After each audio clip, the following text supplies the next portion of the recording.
Assalamualaikum warahmatullahi wabarakatuh. Kenalkan, nama saya Salsabila. Saya Melani Nurista. Saya Sinta. Di sini kami akan menyampaikan video sejarah yang berjudul Upaya Bangsa Indonesia Mengatasi Ancaman Disintegrasi Bangsa-Bangsa. Upaya bangsa Indonesia mengatasi ancaman disintegrasi bangsa. Yang pertama, kita harus pahami dulu apa yang dimaksud disintegrasi. Menurut Kamus Besar Bahasa Indonesia, disintegrasi adalah keadaan tidak bersatu padu, keadaan terpecah belah, hilangnya keutuhan atau persatuan perpecahan. Selanjutnya, Sukanto dan Sulistyowati mengibaratkan disintegrasi adalah adanya suatu bagian dalam negara yang tidak berfungsi sebagaimana mestinya atau tidak bersatu padu. Jadi pengertian ini merupakan lawan daripada disintegrasi, yaitu suatu keadaan yang seluruh elemen-elemen dalam suatu bangsa menyatu menjadi satu kesatuan. Secara umum, pemberontakan di dalam negeri pada periode awal kemerdekaan terjadi karena dipicu oleh beberapa masalah berikut. Yang pertama, keinginan untuk mendirikan negara sendiri yang lepas dari Negara Kesatuan Republik Indonesia. Yang kedua, mempertahankan bentuk negara federal. Yang ketiga, keengganan Angkatan Perang Republik Indonesia Serikat di negara bagian bergabung dengan Tentara Nasional Indonesia. Bagian pertama yang akan kita bahas yaitu pemberontakan Partai Komunis Indonesia di Madiun pada tahun 1948. Latar belakang yang menyebabkan pemberontakan ini diawali dari persetujuan Renville menyebabkan kekecewaan luar biasa terhadap pemerintah Indonesia. Yang kedua, yang dimana pada perjanjian tersebut bahwa wilayah Indonesia yang semula meliputi Jawa, Sumatera, dan Madura menjadi semakin sempit karena adanya garis demarkasi Panmok. Para pejuang ilmu garis Panmok juga dikenal dengan garis status quo, dinamakan berdasarkan Hubertus Panmok. Salah satu dari tokoh Belanda adalah perbatasan buatan yang memisahkan wilayah milik Belanda dengan Indonesia pada masa Revolusi Nasional Indonesia. Adapun persetujuan Renville tersebut pada saat itu yang bertindak sebagai Perdana Menteri adalah Amir Saifuddin, kemudian mendapat kecaman hingga akhirnya dijatuhi mosi tidak percaya pada 23 Januari 1948. Amir Saifuddin pun meletakkan jabatannya sebagai Perdana Menteri dan digantikan oleh Muhammad Hatta. Amir Saifuddin memilih menjadi oposisi terhadap kabinet Hatta.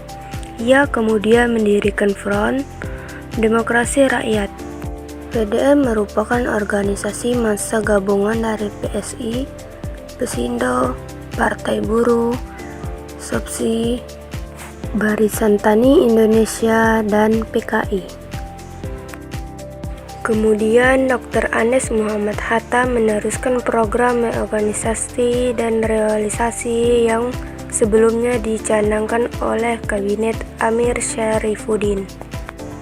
Kebijakan rasionalisasi ini merupakan pukulan yang berat bagi PDR. TNI masyarakat yang telah lama dibina akhirnya dibubarkan.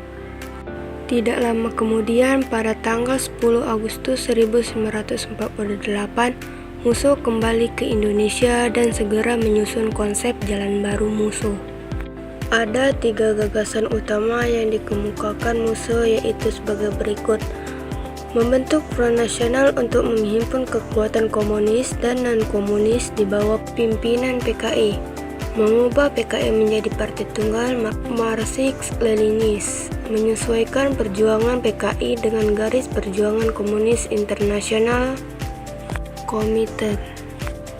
Jadi Musso ini adalah seorang tokoh Indonesia yang memimpin Partai Komunis pada era tahun 1920-an yang kemudian ia pergi ke Uni Soviet dan pada tahun 1948 kembali ke Indonesia untuk kembali menyusun konsep barunya yang diberikan nama Jalan Baru Musso.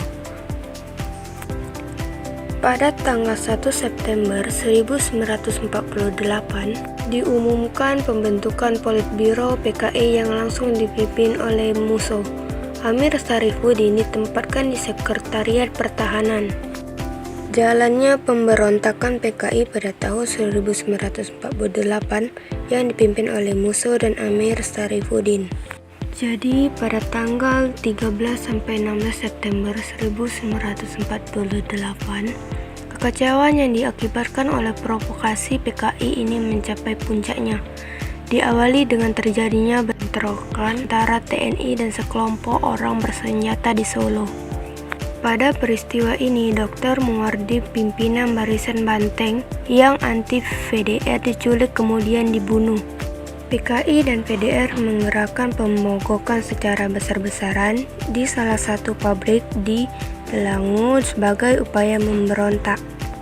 Nah, pada tanggal 19 September 1948, VDR atau PKI di bawah pimpinan Musso dan Amir Sarifuddin mengumumkan berdirinya Negara Republik Soviet Indonesia.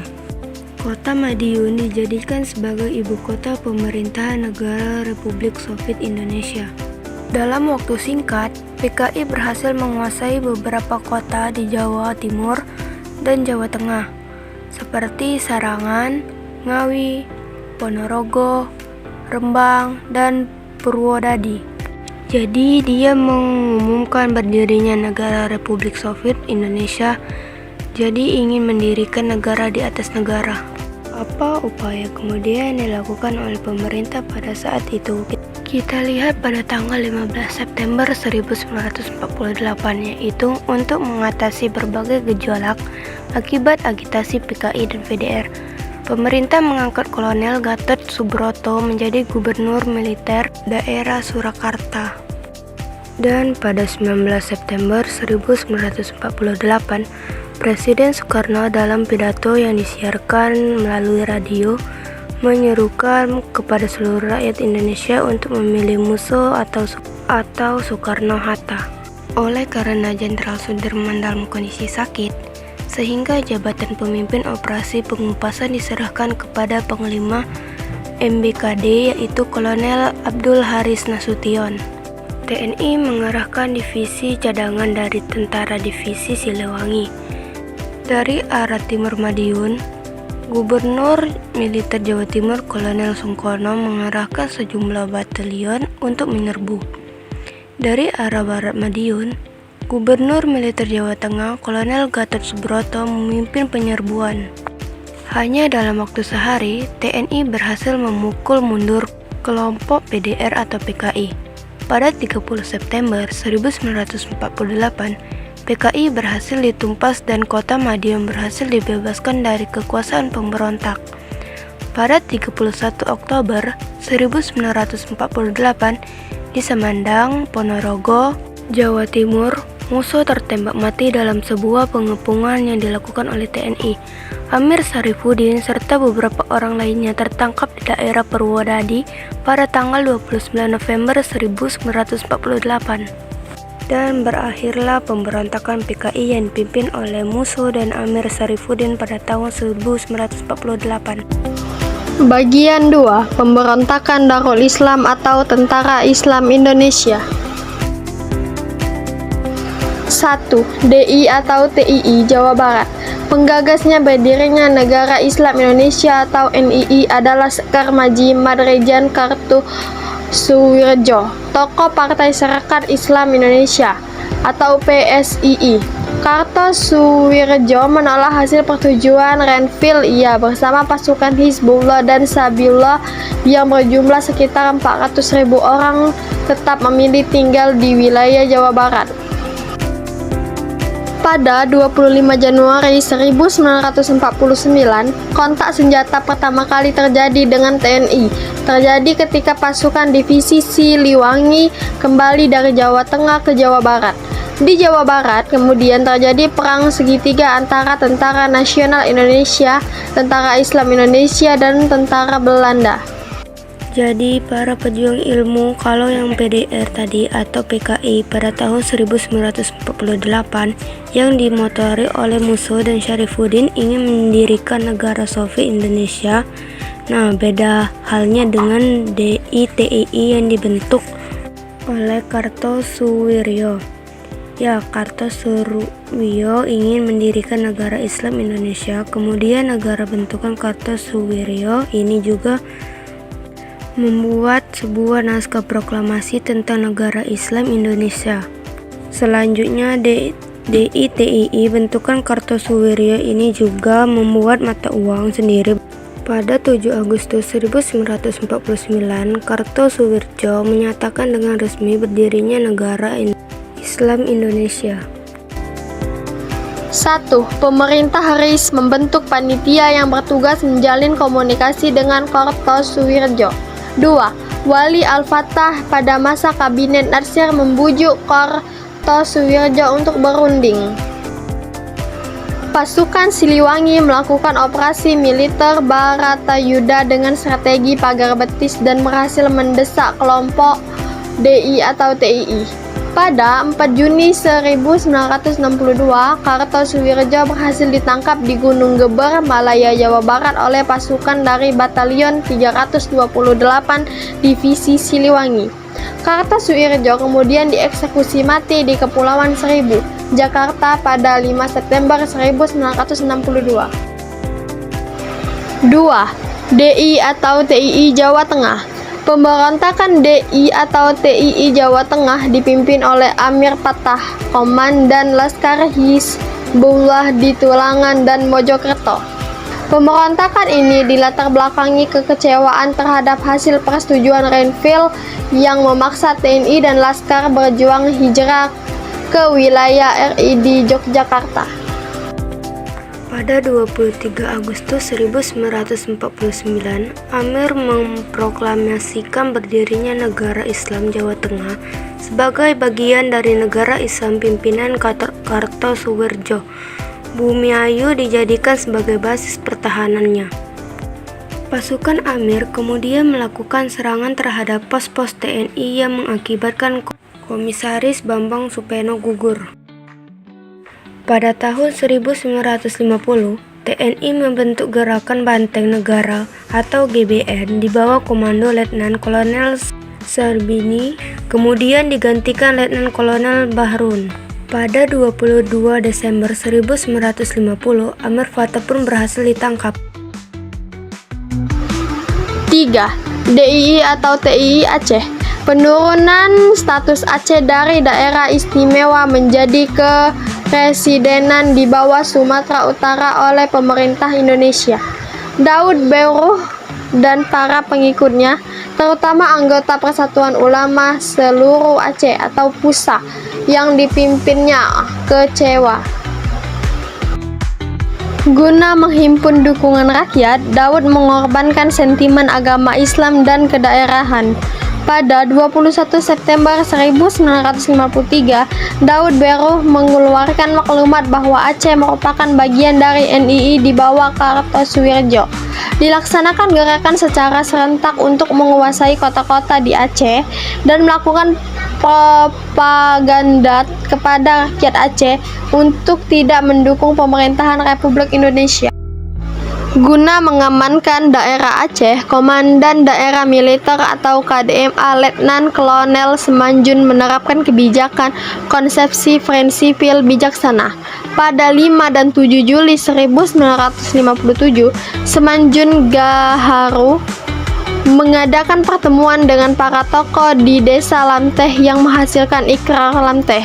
Pada 17 Desember 1962, diadakan musyawarah kerukunan rakyat Aceh yang digagas oleh Pangdam 1 Kolonel M. Yasin.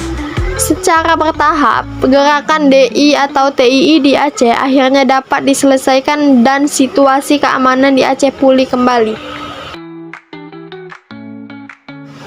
4. DI atau TII Sulawesi Selatan.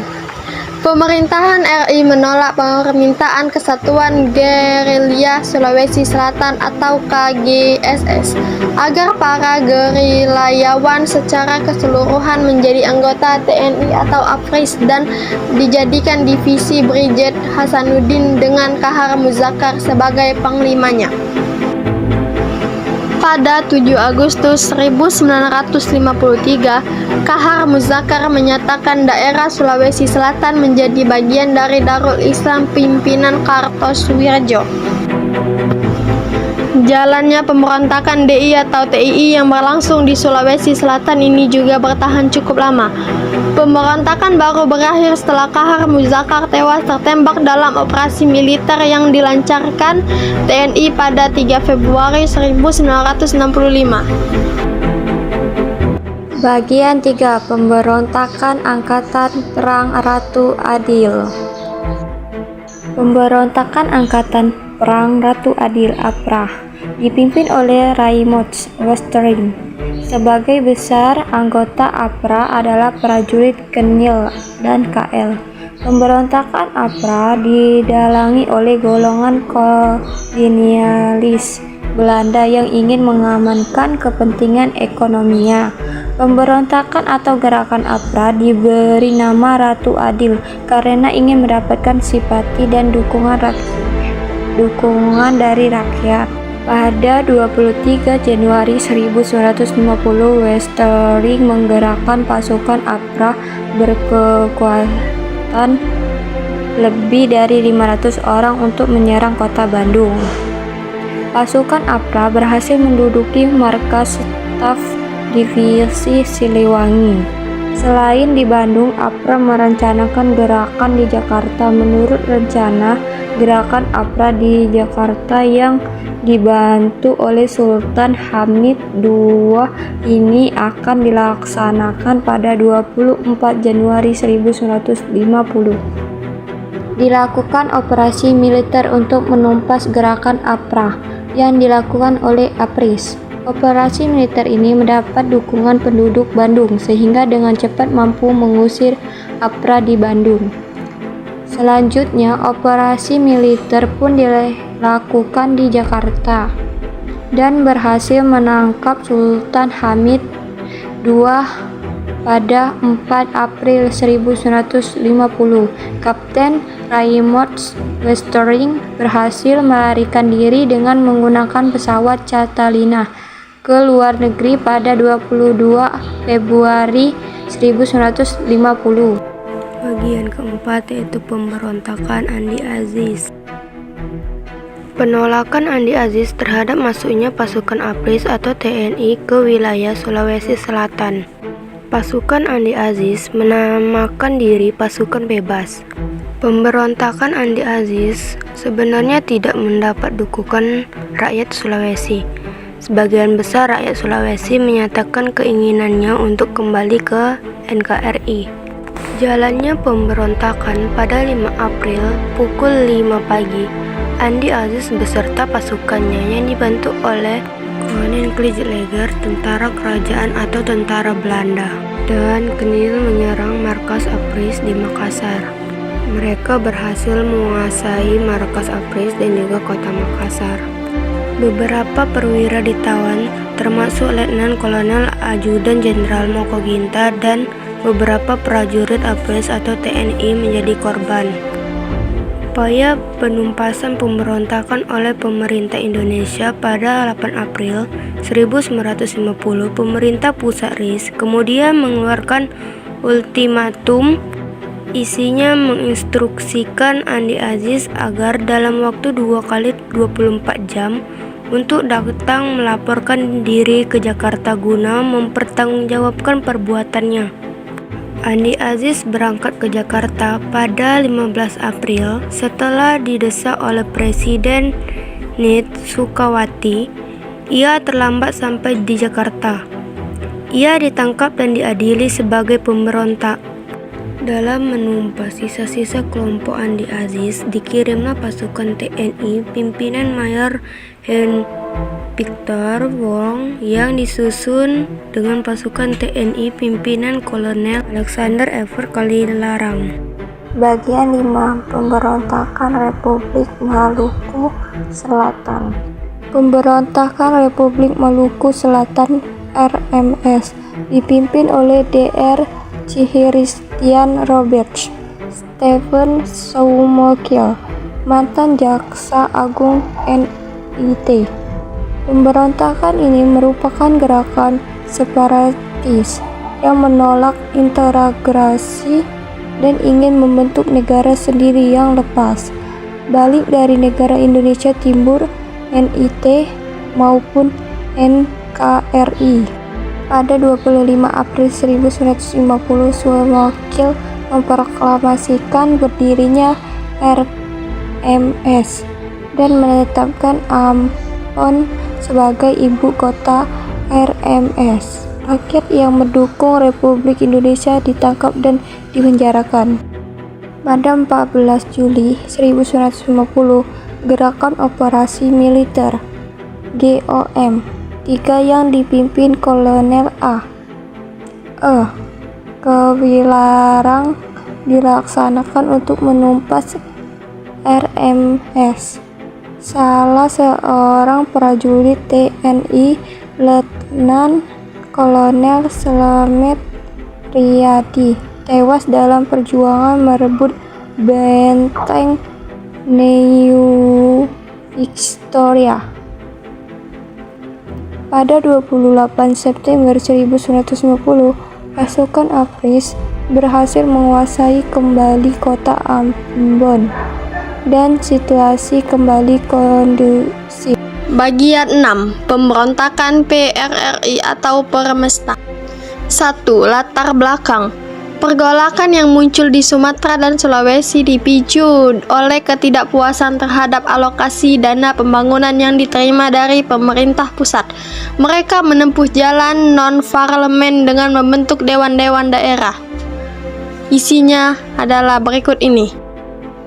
Panglima Teritorial 7, Letnan Kolonel Vintey Samuel, pimpinan Dewan Mengunip, memproklamasikan berdirinya Perjuangan Rakyat Semesta atau Permesta pada 2 Maret 1957. Di Sumatera diproklamasikan juga Pemerintah Revolusioner Republik Indonesia atau PRRI oleh Ahmad Hussein pada 15 Februari 1958. PRRI kemudian mengangkat Syafaruddin Prawinegara sebagai Perdana Menteri. 2. Jalannya pemberontakan. Pada 10 Februari 1958, Kolonel Ahmad Hussein berpidato di depan masyarakat dan menyampaikan ultimatum kepada pemerintah pusat. Isi ultimatum diantaranya adalah 1. Kabinet Juanda harus menyerahkan mandatnya kepada Presiden dalam waktu 5x24 jam, atau Presiden mencabut mandat tersebut. Dan 2. Presiden menugaskan Hatta dan Sri Sultan Hamengkubuwono IX untuk membentuk Kabinet Nasional. Dibentuk pasukan gabungan yang diberi nama Operasi 17 Agustus ini dipimpin langsung oleh Kolonel Ahmad Yani. Setelah berhasil mengamankan sumber-sumber minyak di Pekanbaru sejak 14 Maret 1958, operasi militer beralih ke basis pemberontakan di wilayah Bukit Tinggi. Pada 4 Mei 1958, daerah Bukit Tinggi berhasil diamankan oleh pasukan TNI. Ruang gerak PRRI pun semakin sempit dan melemah. Akibatnya, banyak tokoh PRRI menyerahkan diri seperti Ahmad Hussein dan pasukannya. Dalam rangka menumpas gerakan Permesta, pemerintah melancarkan Operasi Merdeka pada April 1958 di bawah pimpinan Letnan Kolonel Run Mikto Hendraningrat. Saat operasi militer dilaksanakan, TNI menemukan bukti adanya keterlibatan pihak asing. Salah satu pesawat asing milik Amerika Serikat dan pilotnya A.L. Fove ditembak jatuh oleh pasukan TNI di perairan Ambon. Pada pertengahan tahun 1961, para pemimpin Permesta menyerah kepada pemerintahan RI. Bagian 7. Pemberontakan Gerakan G30 SPKI. Latar belakang G30 SPKI merupakan gerakan yang terjadi pada malam tanggal 30 September atau tanggal 1 Oktober dini hari tahun 1965. Gerakan ini bertujuan mengambil alih kekuasaan atau kudeta yang dilakukan oleh Partai Komunis Indonesia. PKI menganggap revolusi 1945 telah gagal dan belum selesai. Revolusi hanya akan berhasil apabila dilakukan oleh kelompok komunis. Dalam pemilihan umum pertama 1955, PKI berhasil muncul sebagai salah satu partai pemenang pemilu 1955. Konsep Nasako memberikan kekuatan kepada PKI untuk mempengaruhi pemerintahan. Pada 27 Agustus 1964, dibentuk Kabinet Dwi Kora yang memasukkan beberapa tokoh PKI sebagai menteri dan pejabat negara lainnya. PKI selalu menganggap TNI AD sebagai musuh utama. Guna menghadapi TNI AD selain isu Dewan Jenderal, PKI mengeluarkan isu dokumen Gilchrist. 2. Jalannya pemberontakan. PKI melancarkan aksi kudetanya pada 1 Oktober 1965 dini hari, di bawah pimpinan Letnan Kolonel Untung. Sasarannya menculik perwira-perwira AD yang dianggap sebagai penghalang bagi PKI dalam mencapai tujuannya. Perwira-perwira AD yang diculik kemudian dibawa ke daerah Lubang Buaya hingga akhirnya tewas dan dikubur dalam sebuah sumur maut di Lubang Buaya, Pondok Gede, Jakarta, tempat ditemukannya jenazah para jenderal Angkatan Darat Indonesia yang dibunuh oleh kelompok G30 SPKI. G30 SPKI tidak hanya terjadi di Jakarta, tetapi juga di Yogyakarta. Peristiwa ini menewaskan perwira menengah AD, Komandan Korem 072, Kolonel Katamoso, dan Kepala Staf Korem 072, Letnan Kolonel Sugiono. Ini adalah para perwira TNI AD yang menjadi korban G30 SPKI. 3. Penumpasan pemberontakan oleh pemerintah Indonesia. Operasi penumpasan G30 SPKI dilakukan dengan cepat di bawah pimpinan Panglima Kostrad Mayor Jenderal Soeharto. Pada hari yang sama, 1 Oktober 1965, Mayor Jenderal Soeharto memimpin resimen para komando Angkatan Darat dan Batalion 328 atau Kujang atau Siliwangi dalam operasi penumpasan G30 SPKI.